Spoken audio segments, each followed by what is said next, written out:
Magic, Modi வித்தை தமிழகத்துல வந்து திமுக கனவு கண்டுட்டு இருக்காங்க. திமுக ஆட்சிக்கு வர முடியாதுன்னு பிரதமர் மோடி அவர்கள் சொல்லிட்டு போயிருக்கிறாரு. இப்போ திருமாவளவன் அவர்களுக்கு வந்து மோடி மேஜிக் தமிழகத்தில் எடுபடாதுன்னு சொல்லியிருக்காரு. இதெல்லாம் எப்படி பார்க்குறீங்க? அது மோடி என்ன மேஜிக் பண்ண போகிறான்னு அவருக்கு தெரியுமா? தெரிஞ்சால் தானே சொல்ல முடியும்.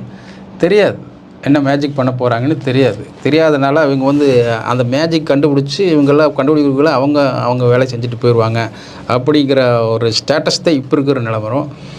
அவங்க சென்ட்ரல் கவர்மெண்ட் என்ன பண்ண போகிறாங்க ஏது பண்ண போகிறாங்கன்னு தெரியாது இவங்களுக்கு. ஆனால் யூகத்தின் அடிப்படையில் வந்து சில விஷயங்கள் எல்லாம் நினச்சிட்டு போயிட்டுருக்காங்க. இடி வருமா, இல்லை இன்கம் டேக்ஸ் வருமா, இல்லை யாராவது கைது பண்ணுவாங்களா அப்படிங்கிற சூழ்நிலையில் போயிட்டே இருக்குது. இப்போ நேரு கைது, எந்த இடத்துல கைது பண்ணலாம் அப்படிங்கிற ஒரு சூழல் போயிட்டுருக்கு. ஆனால் இதெல்லாம் நடக்குமா அப்படிங்கிறது தான் மிகப்பெரிய ஒரு கேள்விக்குறியாக இருந்துகிட்டு இருக்குது. அது இன்பிட்வீன் டைமில் வந்து திமுக வந்து தேர்தல் பணிகளை வந்து சுறுசுறுப்பாக போயிட்டுருக்காங்க. திமுக மட்டும் இல்லை, அதிமுக மற்ற கட்சிகளெல்லாம் போயிட்டுருக்கு.